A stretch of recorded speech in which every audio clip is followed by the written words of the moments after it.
Hello everyone, welcome to our channel. ಇವತ್ತಿನ ವಿಡಿಯೋದೊಳಗೆ ದೋಸೆ, ಪೂರಿ ಮತ್ತು ಚಪಾತಿಗೆ ಬೆಸ್ಟ್ ಕಾಂಬಿನೇಷನ್ ಆಗಿ ಒಂದು ಸೈಡ್ ಡಿಶ್ ಮಾಡಿ ತೋರ್ಸತ್ತೀವಿ.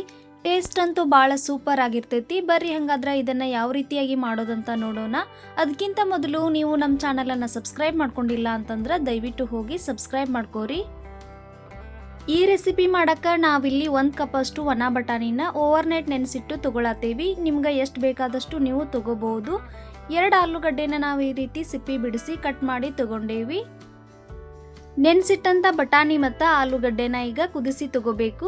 ಒಂದು ಕುಕ್ಕರ್ ಒಳಗೆ ಇವನ್ನೆಲ್ಲ ಹಾಕಿ 2 ಗ್ಲಾಸ್ ಆಗುವಷ್ಟು ನೀರು ಹಾಕ್ರಿ.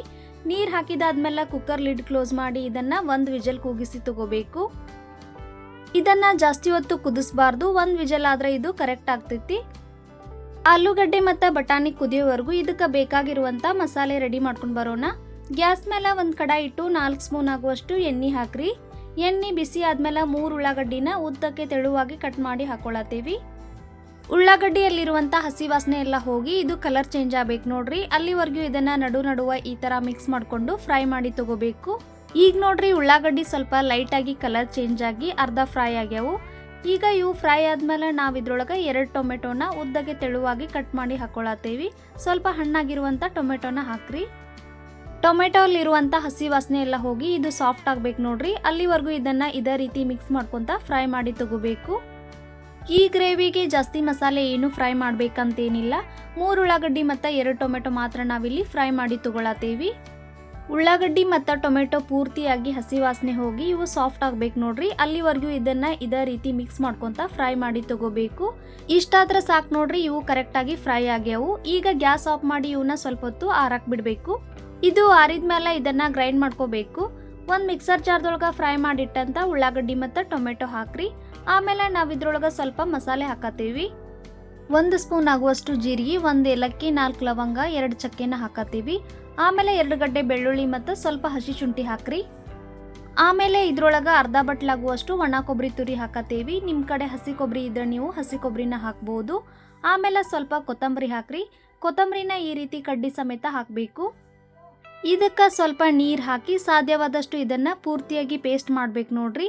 ಈ ರೀತಿ ಇದು ಪೂರ್ತಿಯಾಗಿ ಪೇಸ್ಟ್ ಆದ್ರೆ ನಾವು ಮಾಡತ್ತಿರುವಂಥ ಗ್ರೇವಿ ಟೆಕ್ಸ್ಚರ್ ಭಾಳ ಚಲೋ ಬರ್ತೈತಿ. ಈಗ ಇದನ್ನು ತೆಗೆದು ಸೈಡಿಗೆ ಇಟ್ಟು ಮುಂದಿನ ಪ್ರೊಸೀಜರ್ನ ನೋಡೋಣ. ಗ್ಯಾಸ್ ಮೇಲೆ ಒಂದು ಕಡಾಯಿ ಇಟ್ಟು 2 ಸ್ಪೂನ್ ಆಗುವಷ್ಟು ಎಣ್ಣೆ ಹಾಕ್ರಿ. ನಾನಿಲ್ಲಿ ಕಡಿಮೆ ಎಣ್ಣೆ ಯೂಸ್ ಮಾಡತ್ತೀನಿ. ನಿಮ್ಗೆ ಜಾಸ್ತಿ ಬೇಕಂದ್ರೆ ನೀವು ಸ್ವಲ್ಪ ಜಾಸ್ತಿ ಎಣ್ಣೆ ಹಾಕ್ಬೋದು. ಎಣ್ಣೆ ಸ್ವಲ್ಪ ಬಿಸಿ ಆದ್ಮೇಲೆ ಅರ್ಧ ಚಮಚ ಸಾಸಿವೆ ಮತ್ತು ಅರ್ಧ ಚಮಚ ಜೀರಿಗೆ ಹಾಕಿ ಇವು ಚಟಪಟ ಅನ್ನೋವರೆಗೂ ಇವನ್ನ ಫ್ರೈ ಮಾಡಬೇಕು.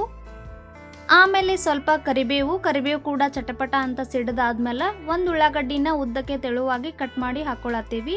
ಉಳ್ಳಾಗಡ್ಡಿಯಲ್ಲಿರುವಂಥ ಹಸಿ ವಾಸನೆ ಹೋಗಿ ಇದು ಸ್ವಲ್ಪ ಕಲರ್ ಚೇಂಜ್ ಆಗೋ ತನಕ ಇದನ್ನು ಚಂದಾಗ ಫ್ರೈ ಮಾಡಿ ತಗೋರಿ. ಮಸಾಲೆ ಗ್ರೈಂಡ್ ಮಾಡಬೇಕಾದ್ರೆ ನಾವು 3 ಉಳ್ಳಾಗಡ್ಡಿನ ಹಾಕಿ ಗ್ರೈಂಡ್ ಮಾಡೇವಿ. ಅದಕ್ಕಾಗಿ ನಾನಿಲ್ಲಿ ಮೀಡಿಯಂ ಸೈಜಿನ 1 ಉಳ್ಳಾಗಡ್ಡಿ ಮಾತ್ರ ಯೂಸ್ ಮಾಡತ್ತೀನಿ ನೋಡ್ರಿ. ಈಗ ಇದು ಸ್ವಲ್ಪ ಕಲರ್ ಚೇಂಜ್ ಆದ್ಮೇಲೆ ಮೊದಲಿಗೆ ನಾವು ರುಬ್ಬಿಟ್ಕೊಂಡಂಥ ಮಸಾಲೆ ಪೇಸ್ಟ್ನ ಇದ್ರೊಳಗೆ ಹಾಕಬೇಕು. ಗ್ಯಾಸ್ನ ಕಡಿಮೆ ಉರಿ ಒಳಗಿಟ್ಟು ನಾವು ಹಾಕಿರುವಂಥ ಮಸಾಲೆನ ಚಂದಾಗ ಮಿಕ್ಸ್ ಮಾಡ್ಕೊಂಡು ತಗೋಬೇಕು. ಇದ್ರಾಗಿನ ಹಸಿ ವಾಸನೆ ಎಲ್ಲ ಹೋಗಿ ಅದು ಎಣ್ಣೆ ಬಿಡ್ಬೇಕು ನೋಡ್ರಿ. ಅಲ್ಲಿವರೆಗೂ ಇದನ್ನು ಇದೇ ರೀತಿ ಮಿಕ್ಸ್ ಮಾಡ್ಕೊತಾನೆ ಇರಬೇಕು. ಇದನ್ನು ನೀವು ಎಷ್ಟೊತ್ತು ಫ್ರೈ ಮಾಡ್ತೀರಿ ನೋಡ್ರಿ, ಇದು ಅಷ್ಟು ರುಚಿ ಆಗ್ತೈತಿ. 2 ರಿಂದ 3 ನಿಮಿಷ ಈ ರೀತಿ ಫ್ರೈ ಮಾಡಿಕೊಂಡು ಮಸಾಲೆ ಅರ್ಧ ಫ್ರೈ ಆದ್ಮೇಲೆ ಈಗ ಇದಕ್ಕೆ ರುಚಿಗೆ ತಕ್ಕಷ್ಟು ಉಪ್ಪು ಹಾಕ್ರಿ. ಅರ್ಧ ಸ್ಪೂನ್ ಆಗುವಷ್ಟು ಉಪ್ಪು ಹಾಕತ್ತೇವಿ. ಆಮೇಲೆ ಖಾರಕ್ಕೆ ತಕ್ಕಂಗೆ ಎಷ್ಟು ಬೇಕು ನೋಡಿಕೊಂಡು ನೀವಷ್ಟು ಖಾರ ಹಾಕ್ಬೋದು. 2 ಸ್ಪೂನ್ ಆಗುವಷ್ಟು ಅಚ್ಚ ಖಾರದ ಪುಡಿ ಹಾಕತ್ತೀವಿ. ಆಮೇಲೆ ಚಿಟಿಕೆ ಅರಿಶಿನ ಹಾಕ್ರಿ. ಇವನ್ನೆಲ್ಲ ಹಾಕಿದ್ಮೇಲೆ ಚಂದಾಗ ಒಂದ್ಸಲ ಮಿಕ್ಸ್ ಮಾಡ್ಕೊಂಡು ತಗೋರಿ. ಇಷ್ಟು ಹಾಕಿದ್ರೆ ಸಾಕು ನೋಡ್ರಿ. ನಾವು ಇದಕ್ಕೆ ಎಕ್ಸ್ಟ್ರಾ ಮಸಾಲೆ ಏನೂ ಹಾಕತ್ತಿಲ್ಲ. ಹಾಕಿರುವಂಥ ಉಪ್ಪು ಖಾರ ಎಲ್ಲ ಮಸಾಲೆ ಒಳಗೆ ಕರೆಕ್ಟಾಗಿ ಮಿಕ್ಸ್ ಆಗುವಂಗೆ 2 ನಿಮಿಷದವರೆಗೂ ಇದನ್ನು ಚಂದಾಗ ಮಿಕ್ಸ್ ಮಾಡ್ಕೊಂಡು ತಗೋರಿ. ನಿಮ್ಗೆ ಗ್ರೇವಿ ಇನ್ನೂ ಸ್ವಲ್ಪ ಜಾಸ್ತಿ ಬೇಕು ಮತ್ತು ತಿಕ್ಕಾಗಿ ಬರಬೇಕಂದ್ರೆ 1 ಕಪ್ ಆಗುವಷ್ಟು ಮೊಸರು ಹಾಕ್ರಿ. ಇದನ್ನೆಲ್ಲ ನೀವು ಗ್ಯಾಸ್ನ ಕಡಿಮೆ ಉರಿ ಒಳಗಿಟ್ಟನ ಮಾಡ್ಬೇಕು ನೋಡ್ರಿ, ಇಲ್ಲಾಂದ್ರೆ ಇದು ತಳಕ್ಕೆ ಹೊತ್ತಿದಂಗೆ ಆಕೈತಿ ನೋಡ್ರಿ. ಈಗ ಮಸಾಲೆ ಕರೆಕ್ಟಾಗಿ ಬೆಂದು ಎಣ್ಣೆ ಬಿಟ್ಟೈತಿ. ಇದಕ್ಕೆ ನಿಮ್ಗೆ ನೀರು ಎಷ್ಟು ಬೇಕು ನೋಡಿಕೊಂಡು ನೀವಷ್ಟು ಹಾಕೋಬಹುದು. ನಾವಿಲ್ಲಿ 2 ಗ್ಲಾಸ್ನಷ್ಟು ನೀರು ಮಿಕ್ಸಿ ಜಾರ್ ತೊಳೆದು ಹಾಕತ್ತೇವಿ. ಈಗ ಇದನ್ನು ನೀಟಾಗಿ ಒಂದ್ಸಲ ಮಿಕ್ಸ್ ಮಾಡಿಕೊಂಡು 2 ರಿಂದ 3 ನಿಮಿಷ ಇದನ್ನು ಕುದಿಯಕ್ಕೆ ಬಿಡಬೇಕು. ಇದು ಚಂದಾಗ ಕುದಿ ಬಂದಾದ್ಮೇಲೆ ನಾವು ಮೊದಲಿಗೆ ಬಾಯ್ಲ್ ಮಾಡಿ ಇಟ್ಕೊಂಡಂಥ ಆಲೂಗಡ್ಡಿ ಮತ್ತು ಬಟಾಣಿನ ಇದ್ರೊಳಗೆ ಸೇರಿಸ್ಬೇಕು. ಇದ್ರೊಳಗೆ ನೀವು ಪನ್ನೀರ್ ಮತ್ತು ಎಗ್ನ ಬಾಯ್ಲ್ ಮಾಡಿ ಕೂಡ ಹಾಕ್ಬೋದು. ನೋಡ್ರಿ ಈಗ ಇದು ಕರೆಕ್ಟಾಗಿ ಕುದಿ ಬಂದಾದ್ಮೇಲೆ ಕುದಿಸಿಟ್ಟಂಥ ಬಟಾಣಿ ಮತ್ತು ಆಲೂಗಡ್ಡೆನ ಹಾಕ್ರಿ. ಇದನ್ನು ನೀಟಾಗಿ ಮಿಕ್ಸ್ ಮಾಡಿಕೊಂಡು ಕಡಿಮೆ ಉರಿ ಒಳಗೆ 2 ನಿಮಿಷ ಇದನ್ನು ಬೇಯಿಸಿ ತಗೋಬೇಕು. ಜಾಸ್ತಿ ಹೊತ್ತು ಕುದಿಸ್ಬೇಕಂತೇನಿಲ್ಲ ನೋಡ್ರಿ, 2 ನಿಮಿಷ ಕುದ್ರೆ ಇದು ಕರೆಕ್ಟಾಗಿ ರೆಡಿ ಆಗ್ತೈತಿ. ಈ ಗ್ರೇವಿ ಆರಿದ್ಮೇಲೆ ಇನ್ನೂ ಸ್ವಲ್ಪ ಗಟ್ಟಿ ಆಗ್ತೈತಿ. ಅದಕ್ಕಾಗಿ ನಾನಿಲ್ಲಿ ಅರ್ಧ ಗ್ಲಾಸ್ ಆಗುವಷ್ಟು ನೀರು ಹಾಕತ್ತೀನಿ. ಆಲೂ ಬಟಾಣಿ ಕುರ್ಮಾನ ನೀವು ಬೇರೆ ಬೇರೆ ವೆರೈಟೀಸ್ ಒಳಗೆ ಮಾಡ್ತಿರ್ಬೋದು, ಆದರೆ ನಾನು ಇವತ್ತು ತಿಳಿಸಿರುವಂಥ ಮೆಥಡ್ನೊಳಗೆ ಒಂದ್ಸಲ ಟ್ರೈ ಮಾಡ್ರಿ, ಖಂಡಿತ ನಿಮ್ಗೆ ಇದು ಇಷ್ಟ ಆಗ್ತೈತಿ.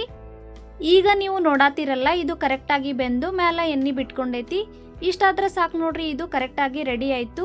ನಿಮ್ಗೆ ಇಷ್ಟ ಇದ್ರೆ ಕೊತ್ತಂಬರಿ ಮತ್ತು ಪುದೀನ ಹಾಕ್ಬೋದು. ನಾವಿಲ್ಲಿ ಸಣ್ಣದಾಗಿ ಕಟ್ ಮಾಡ್ಕೊಂಡಿರುವಂಥ ಸ್ವಲ್ಪ ಕೊತ್ತಂಬರಿನ ಹಾಕತ್ತೀವಿ. ಈಗ ಗ್ಯಾಸ್ ಆಫ್ ಮಾಡಿ ಇದನ್ನು ಕೆಳಗಿಳಿಸಿ. ಇದು ಆರಿದ್ಮೇಲೆ ನಿಮ್ಗೆ ಯಾವುದ್ರ ಜೊತೆ ಬೇಕು ನೋಡ್ರಿ ಅದ್ರ ಜೊತೆ ಇದನ್ನು ಸರ್ವ್ ಮಾಡ್ಬೋದು. ದೋಸೆ, ಪೂರಿ, ಚಪಾತಿ ಮತ್ತು ರೈಸ್ ಜೊತೆ ಕೂಡ ಇದನ್ನು ತಿನ್ಬಹುದು. ಭಾಳ ರುಚಿಯಾಗಿರ್ತೈತಿ. ಈ ರೆಸಿಪಿ ಇಷ್ಟ ಆಗಿದ್ರೆ ವಿಡಿಯೋನ ಲೈಕ್ ಮಾಡ್ರಿ, ಹಂಗೆ ನಮ್ಮ ಚಾನಲನ್ನು ಸಬ್ಸ್ಕ್ರೈಬ್ ಮಾಡ್ರಿ. ನಿಮ್ಮ ಫ್ಯಾಮಿಲಿ ಮತ್ತು ಫ್ರೆಂಡ್ಸ್ ಜೊತೆ ಈ ವಿಡಿಯೋನ ಶೇರ್ ಮಾಡ್ರಿ. ಇದೇ ರೀತಿ ಇನ್ನಷ್ಟು ರೆಸಿಪಿಗಳೊಂದಿಗೆ ಮುಂದಿನ ವಿಡಿಯೋದಲ್ಲಿ ಭೇಟಿಯಾಗೋಣ.